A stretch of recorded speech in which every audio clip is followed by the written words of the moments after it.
Hello दोस्तों, update YouTube channel में आपका स्वागत है। और हम लेके चल रहे हैं प्रीवियस ईयर टेक्निकल हेल्पर के पेपर जो एक एक करके सोल्व करा रहे हैं। इससे पहले हमने एक पेपर सोल्व करा दिए। आज हमारा है सेकंड पेपर, और सेकंड पेपर है 2/11/2022 का। 2022 का एक पेपर सोल्व करा दिया। अगर आपने अभी तक नहीं देखा है तो जाके प्ले लिस्ट बनी हुई है, ज़रूर जाके देखें। 4 पार्ट में हमने सोल्व कराया है। इसी प्रकार 100 क्वेश्चनों को 4 पार्ट में यहाँ पे सोल्व कराएंगे। तो देखते हैं, चलते हैं। और इसमें जो 50 क्वेश्चन हैं वो नॉन टेक के हैं, बाकी जो 100 क्वेश्चन हैं वो है टेक्निकल के। तो इस प्रकार आपके कितने हैं, 150 क्वेश्चन हैं। ठीक है, तो चलते हैं, आगे बढ़ते हैं। देखो कि ये जो है ये सभी नॉन टेक के हैं। तो आप चैनल से नए जुड़े हैं तो चैनल को सब्सक्राइब जरूर करें और अपने साथियों को ज़रूर भेजें, ताकि सभी को प्रीवियस ईयर पेपर क्वेश्चनों का बेनिफिट मिल सके। तो ज़रूर अपने जितने भी एजुकेशन ग्रुप हैं आईटीआई से संबंधित, उनमें ज़रूर भेजें। ठीक है, तो यहाँ से हम चलते हैं। ये आपका यहाँ से स्टार्ट होता है। ठीक है, तो आज का फर्स्ट क्वेश्चन है और पहला क्वेश्चन इस पार्ट का। तो देखते हैं क्या है फर्स्ट क्वेश्चन। यदि किसी दी गई लंबाई के धातु के तार का क्षेत्रफल 2 गुना कर दिया जाता है तो इसके प्रतिरोध पर क्या प्रभाव पड़ेगा। सबसे पहले तो इसके जो फॉर्मूला होता है वो क्या होता है, R बराबर ρL/A, ये फॉर्मूला होता है। अब इसके अंदर रख दो, यदि किसी लंबाई कि धातु के तार का क्षेत्रफल, क्षेत्रफल क्या है, 2 गुना करें, मतलब ये क्या है क्षेत्रफल, तो इसको क्या करें, दुगना करें। तो R बराबर ρL/2। ठीक है, क्या जाता है तो इसके प्रतिरोध पर क्या प्रभाव पड़ेगा। तो इसकी बात है तो R जो प्रतिरोध है वो क्या होता है, क्षेत्रफल के व्युत्क्रम होता है। ठीक है, तो R अनुक्रमानुपाती 1/2। तो क्या हो जाएगा, जो आंसर होगा वो क्या हो जाएगा, बी इज राइट आंसर। क्या हो जाएगा, बी इज राइट आंसर। ठीक है, आधा हो जाएगा। ठीक है, क्या हो जाएगा, आधा हो जाएगा। नेक्स्ट क्वेश्चन की ओर आगे बढ़ते हैं। क्वेश्चन नंबर 2 देखते हैं कि 2 नंबर क्वेश्चन क्या कह रहा है। ठीक है, 2 ये है कि निम्नलिखित में से किस पदार्थ की विद्युत चालकता सर्वाधिक होती है। तो सबसे ज़्यादा किसकी होती है, चांदी की होती है, सिल्वर की होती है। ठीक है, तो इसके अंदर इसके बाद दूसरे नंबर पे किसकी होगी, तांबे की होती है। और फर्स्ट नंबर थर्ड नंबर पे किसकी हो जाएगी, एल्यूमिनियम की हो जाएगी। ठीक है, इसमें ऑप्शन के अनुसार तो इसका जो राइट आंसर होगा वो चांदी हो जाएगा। नेक्स्ट क्वेश्चन की ओर आगे बढ़ते हैं। क्वेश्चन नंबर नेक्स्ट की ओर देखो। क्वेश्चन नेक्स्ट है कि चालकत्व कंडक्टेंस का व्युत्क्रम होता है। ठीक है, चालकता को किससे, जी से रिप्रेजेंट करते हैं, अनुक्रमानुपाती 1/R। ठीक है, जो प्रतिरोध होता है वो होता है तो हेनरी, कूलाम, प्रतिबाधा, प्रतिरोध, धारिता। तो ये क्या है, सभी क्या है, इकाई है। तो इसका राइट आंसर क्या हो जाएगा, सी इज राइट आंसर। ठीक है, कूलाम जो है आवेश की इकाई होती है, हेनरी जो होती है प्रेरक की होती है, धारिता की इकाई जो होती है फैराड होती है, प्रतिबाधा जो होती है इम्पिडेंस। ठीक है, नेक्स्ट क्वेश्चन की ओर आगे बढ़ते हैं। क्वेश्चन नंबर नेक्स्ट है। क्वेश्चन नेक्स्ट देखो क्या कह रहा है कि मशीनरी से स्थैतिक बिजली को हटाने का सर्वोत्तम तरीका है, remove the static electricity machine. तो कौन सा है, फ्रेमवर्क को ग्राउंड करना, ग्राउंडिंग को हटाना, मशीनरी को विद्युत रोधित करना, आसपास की हवा को नम करना, आसपास की सफाई करना। तो इसका जो राइट आंसर हो जाएगा वो क्या हो जाएगा, फ्रेम वर्क को ग्राउंड करना, फ्रेमवर्क क्या करना, ग्राउंड करना, ग्राउंडिंग हटाना। जब ग्राउंडिंग हटा दोगे तो आप स्टैटिक जो इलेक्ट्रिसिटी से उससे क्या है, नहीं बच पाओगे। मशीनरी को विद्युत रोधन करना, इंसुलेट करना, ये नहीं होता है। आपस की हवा को नम करना, ये भी नहीं होता आसपास। तो इसका जो राइट आंसर हो जाएगा वो क्या हो जाएगा, A is right answer. Next question की ओर आगे बढ़ते हैं। क्वेश्चन नेक्स्ट देखो क्या कह रहे हैं। क्वेश्चन नेक्स्ट है कि नाइक्रोम तार में खालिस्तान होने के कारण इसे तापन तत्वों में प्रयोग किया जाता है। जो तापन तत्व जिसे हम बोलते हैं क्या, हीटिंग एलिमेंट। ठीक है, क्या बोलते हैं, हीटिंग एलिमेंट बोलते हैं। तो हीटिंग एलिमेंट में जो प्रतिरोध होता है वो किस प्रकार का होता है, जो नाइक्रोम तार का जो प्रतिरोध होता है वो किस प्रकार का होता है। तो निम्न निम्न विशिष्ट प्रतिरोध, निम्न गलनांक, उच्च विशिष्ट प्रतिरोध, उच्च चालकता, उच्च वक्री प्रतिरोध। तो जो तापमान होता है उस हीटिंग एलिमेंट का जो तापमान होता है उसके अंदर उस विशिष्ट प्रतिरोध का प्रयोग किया जाता है, तापन तत्वों का प्रयोग किया जाता है। तो सी इज राइट आंसर। ठीक है, क्या हो जाएगा, C is right answer. Next question की ओर आगे बढ़ते हैं। क्वेश्चन नंबर 56 देखो। 56 क्या कह रहा है कि इंग्लिश का भी दिखा दें। 56 नंबर क्वेश्चन कह रहा है कि 8 माइक्रोफेरेड, 16 माइक्रोफेरेड, 32 माइक्रोफेरेड और 64 माइक्रोफेरेड वाली धारिता के 4 संधारित्र समांतर क्रम में जुड़े हैं। परिणाम जो धारिता खालिस्तान होगी, टोटल धारिता आपको ज्ञात करनी है। तो जो धारिता होती है वो क्या होती है कि जो प्रतिरोध के समान श्रेणी समांतर के जो फॉर्मूले होते हैं उसके जस्ट अपोजिट होता है। अपोजिट क्या है, जैसे R1 ये क्या है, RT बराबर R1 प्लस R2 ये है।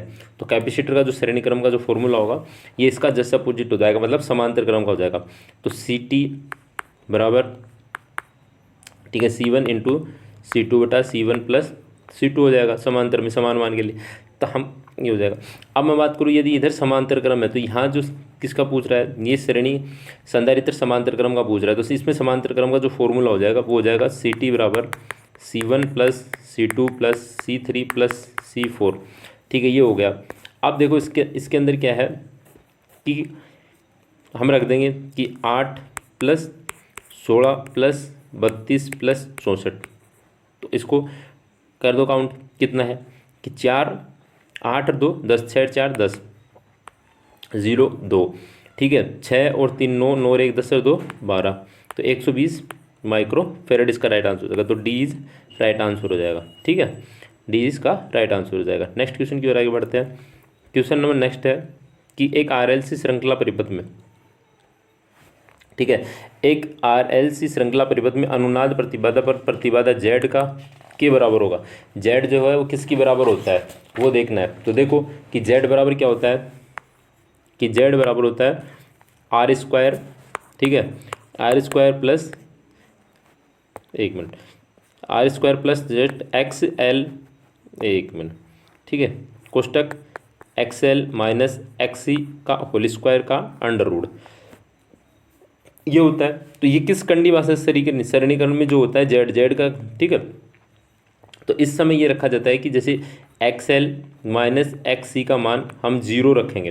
ठीक है, क्या रखेंगे, XL माइनस XC का मान हम क्या रखें, 0। तो यहाँ जब 0 रखते हैं तो R² प्लस इसका मान क्या हो गया 0, और 0 का स्क्वायर क्या होता है 0।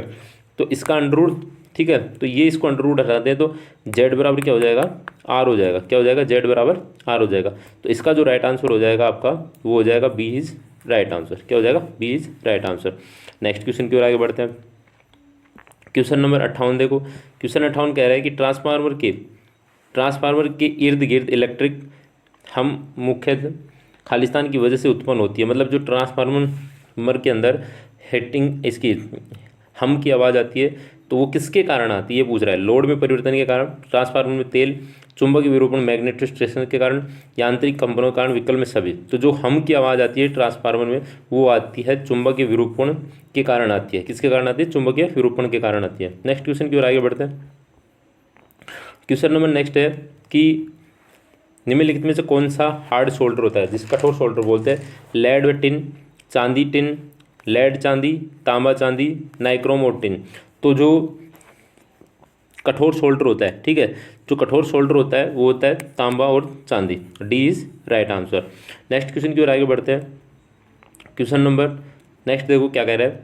नेक्स्ट क्वेश्चन कह रहा है कि एक रेजिस्टेंस स्टार्टर मोटर के स्टार्टअप के दौरान, मतलब स्टार्टिंग में सेंट्रीफ्यूगल स्विच खालिस्तान है जब कि मोटर की गति न पकड़ ले। मतलब मोटर कितनी गति, तो जब तक मोटर 75% गति ना पकड़ ले, ठीक है, इससे पहले आपका सेंट्रीफ्यूगल स्विच ऑन नहीं होता है। जैसे ही 75% गति पकड़ने के बाद सेंट्रीफ्यूगल स्विच क्या हो जाता है, ऑफ हो जाता है। इसके बाद रनिंग वाइंडिंग पे मोटर स्टार्ट होती है। तो ये पूछ रहा है कि सेंट्रीफ्यूगल स्विच यहाँ से कनेक्ट करना बंद हो जाता है और स्टार्ट वाइंडिंग को केवल तब तक कनेक्ट किया रहता है। स्विच बंद हो जाता है और रनिंग वाइंडिंग को केवल तब तक कनेक्ट किया रहता है। तो ये बताओ, बंद हो जाता है और रनिंग वाइंडिंग को केवल तब तक कनेक्ट किया जाता है, नहीं, जब तक मोटर गति न पकड़े। ठीक है, खुला हो जाता है और रनिंग वाइंडिंग को डिस्कनेक्ट कर देता है, खुल जाता है और स्टार्टिंग वाइंडिंग को डिस्कनेक्ट कर देता है। ठीक है, ये हो जाता है। अब इसका चौथा ऑप्शन जो है वो और देखते हैं। ठीक है, इसका जो चौथा ऑप्शन है वो और देख लेते हैं। 4 नंबर ऑप्शन कह रहा है कि खुल जाता है और स्टार्ट वाइंडिंग तथा रनिंग वाइंडिंग को कनेक्ट करता है। तो इसका जो राइट आंसर हो जाएगा ठीक है, इसका जो राइट आंसर होगा वो क्या होगा कि बंद हो जाता है, सेंट्रीफ्यूगल स्विच बंद हो जाता है और स्टार्टिंग वाइंडिंग को केवल तब तक कनेक्ट कर दिया जाता है जब तक कि मोटर गति न पकड़ ले। ठीक है, इसके बाद तो रनिंग स्टार्टिंग वाइंडिंग जो होती है वो क्या होती है कि मोटर को स्टार्टिंग टॉर्क प्रदान करती है। ठीक है, तो इसका जो राइट आंसर हो जाएगा वो क्या हो जाएगा, ए इज राइट आंसर। ठीक है, क्या हो जाएगा, A is right answer. Next question की ओर आगे बढ़ते हैं। क्वेश्चन नंबर देखो नेक्स्ट। ठीक है, कि सैडेड पोल मोटर में सैडिंग कॉइल किस लिए प्रदान की जाती है, वाइंडिंग हानि को कम करने के लिए, घर्षण हानि को कम करने के लिए, घूर्णीय चुंबक क्षेत्र उत्पन्न करने के लिए, स्पार्किंग की सुरक्षा प्रदान करने के लिए, विद्युत क्षेत्र को उधार। तो जो सैडिंग कॉइल जो प्रयोग की जाती है वो की जाती है घूर्णीय चुंबक क्षेत्र उत्पन्न करने के लिए, किसमें, सैडेड पोल मोटर में। तो C is right answer. Next question की ओर आगे बढ़ते हैं। क्वेश्चन नंबर नेक्स्ट देखो, निम्नलिखित में से नेक्स्ट क्वेश्चन देखो क्या है कि निम्नलिखित में से किस अनुप्रयोग में डीसी श्रृंखला मोटर की आवश्यकता होती है, खराद लेद मशीन में, रेफ्रिजरेटर में, लाइन शाफ्ट के संचालन में, इलेक्ट्रिक ट्रैक्शन में, मिलिंग के। तो इसका जो राइट आंसर हो जाएगा वो हो जाएगा इलेक्ट्रिक ट्रैक्शन कार्य में डीसी श्रृंखला मोटर का प्रयोग किया जाता है। नेक्स्ट क्वेश्चन की ओर आगे बढ़ते। क्वेश्चन नेक्स्ट देखो क्या है। क्वेश्चन नेक्स्ट ये है कि फ्लोरेसेंट ट्यूबलाइट के किस घटक का उपयोग प्रवर्तक स्टार्टिंग के समय वोल्टेज प्रोसेसर सर्ज प्राप्त करने के लिए, उच्च वोल्टेज प्राप्त करने के लिए किया जाता है। किसका प्रयोग करते हैं, ट्यूब का, चोक का, कैपेसिटर का, फिलामेंट का, लेड वायर या शीशा का। तो जो चोक होता है वो क्या करता है, ट्यूबलाइट में स्टार्टिंग में उच्च वोल्टेज बिल्डअप करके ट्यूबलाइट को जलाता है।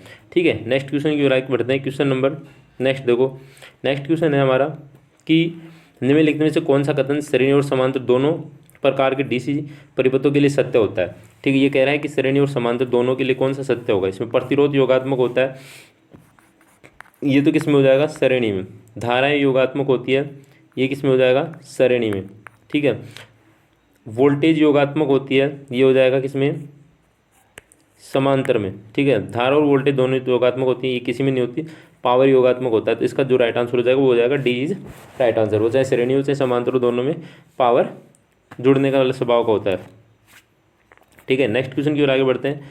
क्वेश्चन नंबर नेक्स्ट देखो कि क्वेश्चन नंबर नेक्स्ट कह रहा है कि कोई डीसी मशीन की गति को खालिस्तान उपयोग करके मापा जाता है, voltmeter, ammeter, multimeter, tachometer, manometer. तो किसी भी मशीन की जो गति मापते हैं वो मापते हैं टेकोमीटर के द्वारा। ठीक है, एमीटर जो होता है वो किसको मापता है, धारा को मापता है। वोल्टमीटर जो है वो किसको मापता है, वोल्टेज को मापता है। और मल्टीमीटर जो है इसे क्या कहते हैं, एवोमीटर कहते हैं। ठीक है, क्या कहते हैं, एवोमीटर कहते हैं। नेक्स्ट क्वेश्चन की ओर आगे बढ़ते हैं। ठीक है, नेक्स्ट क्वेश्चन की आगे और बढ़ते हैं कि क्वेश्चन देखो नेक्स्ट है, नेक्स्ट क्वेश्चन है देखो कि लघुपतित संचरण लाइन में लाइन के लिए प्रावर्तन गुणांक खालिस्तान होता है 1, -1, 0, अनंत, 100। अब देखो कि इसके अंदर क्या होगा, लघुपतिक संचरण के लिए जो प्रावर्तन गुणांक होता है वो तो क्या हो जाएगा, 1 हो जाएगा।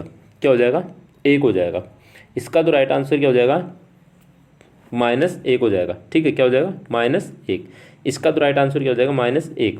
अब देखो, ठीक है, अब मैं बात करता हूँ कि एक जो है, ठीक है, ये एक जो होता है वो किसका होता है, ओपन सर्किट के लिए होता है। और 0 जो होता है वो होता है आपका कोई प्रावर्तन नहीं हो। ठीक है, क्या है, कोई प्रावर्तन नहीं हो। तो ये मोस्ट क्वेश्चन है और ये जेई लेवल का क्वेश्चन है, वहाँ से उठाया हुआ है, प्रीवियस ईयर क्वेश्चन पेपर है तो वहाँ से है। तो इसका जो राइट आंसर हो जाएगा वो तो क्या हो जाएगा, बी इज राइट आंसर। ठीक है, नेक्स्ट क्वेश्चन की ओर आगे बढ़ते हैं। क्वेश्चन नेक्स्ट है देखो, नेक्स्ट क्वेश्चन क्या है कि निम्नलिखित में से कौन सा पदार्थ इलेक्ट्रॉन को उसी से होकर प्रभावित नहीं होने देता है। ठीक है, जिसमें इलेक्ट्रॉन प्रभावित नहीं होते हैं वो क्या होता है, कुचालक पदार्थ होता है। तो कुचालक पदार्थ में क्या है, पोर्सोलिन भी है, कांच गिलास भी है, बैकेलाइट है, अब्रक माइका है, वैकल्पिक में सभी। तो इसका जो राइट आंसर हो जाएगा वो डी हो जाएगा। अब देखो, कांच गिलास दिया हुआ है और यदि आपसे शीशा देता, ठीक है, तो शीशा दोगे तो किस में आएगा, चालक में आ जाएगा। किस में आ जाएगा, चालक में। और कांच देता है तो किस में आ जाएगा, अर्धचालक में आ जाएगा। सॉरी, अर्धचालक में क्या, कुचालक में आ जाएगा। ठीक है, अर्धचालक में 2 ही आते हैं, जर्मेनियम और सिलिकॉन, और मानते हैं तो कॉपर भी आ जाते हैं। वो सॉरी कार्बन भी आ जाता है। ठीक है, नेक्स्ट क्वेश्चन की ओर आगे बढ़ते हैं। क्वेश्चन नंबर नेक्स्ट देखो क्या है। क्वेश्चन नंबर नेक्स्ट है कि 200 वाट 250 वोल्ट लैम्प का प्रतिरोध क्या होगा। प्रतिरोध याद करने के लिए क्या होता है, फॉर्मूला होता है कि R बराबर वी स्क्वायर अपॉन पी। ठीक है, क्या हो जाएगा, वी स्क्वायर अपॉन पी। तो इसमें फॉर्मूला लगाने के बाद आप देखो कि प्रतिरोध याद में वोल्टेज कितनी है, 250 इंटू 250 बटा 200। ठीक है, अब देखो 0 से 0, 0 से 0। ठीक है, 25 25 को हम करते हैं तो कितना आता है, 625। 2 का भाग देंगे तो कितना आ जाएगा, 2 तिया 6, 2 एकम 2, 2 दूनी 4, 2 पंजे 10। ठीक है, तो ये आ जाएगा 31.312.5। D is right answer. Next question की ओर आगे बढ़ते हैं। क्वेश्चन नंबर 69 देखो। क्वेश्चन नंबर 69 है कि फ्यूज तार की धारावहन क्षमता इसकी खालिस्तान पर निर्भर करती है। तो किस पर निर्भर करती है फ्यूज धारावहन क्षमता, अनुप्रस्थ काट क्षेत्रफल में। मतलब कि ये है कि पहले एक तार हमने इतना प्रयोग किया, दूसरा इसका क्या किया हमने, इसका क्षेत्रफल हमने तार का बढ़ा दिया। तो क्षेत्रफल पे करता है, विष की मीमा पे करता है, पदार्थ पे करता है, किस पदार्थ का प्रयोग करते हो, तापमान कितना सहन करे उस पर करता है, विकल्पों में दिए गए सभी। तो इसका जो राइट आंसर हो जाएगा वो जाएगा D is right answer. Next question की ओर आगे बढ़ते हैं। क्वेश्चन नंबर नेक्स्ट है कि सिंगल फेज इंडक्शन मोटर का स्टार्टिंग कैपेसिटर खालिस्तान है कि किसका होता है, इलेक्ट्रोलाइट कैपेसिटर होता है, सेरेमिक कैपेसिटर होता है, टाइमर कैपेसिटर होता है, माइका कैपेसिटर होता है, पेपर या माइका कैपेसिटर होता है। ठीक है, तो इस प्रकार जो मशीन होती है क्या है, ये रनिंग वाइंडिंग हो गई, ये क्या स्टार्टिंग वाइंडिंग होगी, तो यहाँ सेंट्रीफ्यूगल स्विच हो गया। ठीक है, ये जुड़ी होती है यहाँ से। अब इसके अंदर जो 2 कैपेसिटर जुड़े होते हैं कि एक तो यहाँ जुड़ा होता है और एक इसका यहाँ जुड़ा होता है। ठीक है, तो ये जुड़ा होता है। तो ये कह रहा है कि स्टार्टिंग जो कैपेसिटर होता है वो किसका होता है, तो राइट आंसर हो जाएगा A is right answer. Electrolyte capacitor का बना होता है, जुड़ा होता है। ठीक है, नेक्स्ट क्वेश्चन की ओर आगे बढ़ते हैं। क्वेश्चन नंबर देखो नेक्स्ट क्वेश्चन है कि 0.3 ओम प्रतिरोध के तार चालक की लंबाई की दुगनी की जाती है, तब इसका प्रतिरोध क्या होगा। तो स्टार्टिंग में जो क्वेश्चन आया तो उसी सेम करना है, R बराबर रो L अपॉन A। ठीक है, अब क्या कह रहा है, 0.3 ओम प्रतिरोध के तार में चालक की लंबाई को दुगना करते हैं। तो इसका प्रतिरोध कितना है, 3 इंटू लंबाई को कितना कर रहे हैं, 2 गुना। ठीक है, बटा चालक की लंबाई को 2 गुना करते हैं तो इसका प्रतिरोध क्या होगा। ठीक है, प्रतिरोध याद करना है तो पॉइंट है 0। ठीक है, 3 दूनी 6 बटे 10, तो इसका कितना हो जाएगा 0.6 ओम। ठीक है, कितना हो जाएगा 0.6 ओम इसका राइट आंसर हो जाएगा। ठीक है, कितना हो जाएगा 6 इज राइट आंसर। तो B is right answer. Next question की ओर आगे बढ़ते हैं। क्वेश्चन देखो नेक्स्ट है क्या है कि वर्किंग प्लेन। ठीक है, क्या है, वर्किंग प्लेन पर प्राप्त कुल ल्यूमेन और प्रकाश के स्रोत द्वारा उत्सर्जित कुल ल्यूमेन के बीच के अनुपात को खालिस्तान कहा जाता है। Power factor, utilization factor, load factor, dissipation factor, waste light factor. तो इसका जो राइट आंसर हो जाएगा वो क्या हो जाएगा, B is right answer. Power factor जो होता है वो होता है R अपॉन Z होता है। ठीक है, नेक्स्ट क्वेश्चन की ओर आगे बढ़ते हैं। क्वेश्चन नंबर नेक्स्ट देखो। नेक्स्ट क्वेश्चन है कि एमीटर में कोई शंट का कार्य क्या होता है। ठीक है, एमीटर में हम शंट प्रतिरोध जोड़ते हैं इसकी माप सीमा बढ़ाने के लिए, तो क्या होता है, तो ये एम्पियर मीटर है। ठीक है, इस एम्पियर मीटर में ये शंट प्रतिरोध जुड़ा होता है, इसको बोलते हैं। तो ये किस क्रम में जुड़ा होता है, पहली बात तो समांतर में जुड़ा होता है। अब इसका कार्य क्या होता है, करंट को बाईपास करना, एमीटर के प्रतिरोध में वृद्धि करना, एमीटर की सुग्राह्यता में वृद्धि करना, एमीटर की सुग्राह्यता को कमी करना, विकल्पों में से कोई नहीं। तो जो शंट प्रतिरोध होता है वो क्या करता है, करंट को बाईपास करता है। तो A is right answer. Next question की ओर आगे बढ़ते हैं। क्वेश्चन नंबर नेक्स्ट देखो क्या कह रहा है कि खालिस्तान के पहले लूप फॉल्ट में करंट RMS मान के रूप में परिभाषित किया जाता है यदि फ्यूज को नगण्य प्रतिरोध के साधारण कंडक्टर द्वारा प्रतिस्थापित किया जाता है। तो इसको, इस परिभाषा को क्या कहते हैं, संभावित prospective current, cut off current, fuse current, current rating, असमित करंट। तो इसका जो राइट आंसर हो जाएगा वो क्या होता है, संभावित prospective current. A is right answer. Next question की ओर बढ़ते हैं। ठीक है, नेक्स्ट क्वेश्चन है जब एक जंक्शन, ठीक है, जब एक जंक्शन डायोड में फॉरवर्ड बायस लागू किया जाता है विभव अवरोध को बढ़ाता है, विभव अवरोध को घटाता है, बहुमत वाहक करंट शून्य तक कम करता है, अल्पसंख्यक वाहक शून्य तक कम कर देता है, आवश्यक परत को बढ़ाता है। तो इसका जो राइट आंसर हो जाएगा वो क्या हो जाएगा, विभव अवरोध को क्या करता है, कम करता है। तो बी इज राइट आंसर। तो ये थे हमारे आज की 25 क्वेश्चन इस पेपर के, नेक्स्ट 25 क्वेश्चन नेक्स्ट क्लास में होंगे। तब तक आप वीडियो को दबा के लाइक और शेयर सब्सक्राइब जरूर करें। मिलते हैं इसी प्रकार के नए प्रीवियस ईयर पेपर क्वेश्चन के साथ।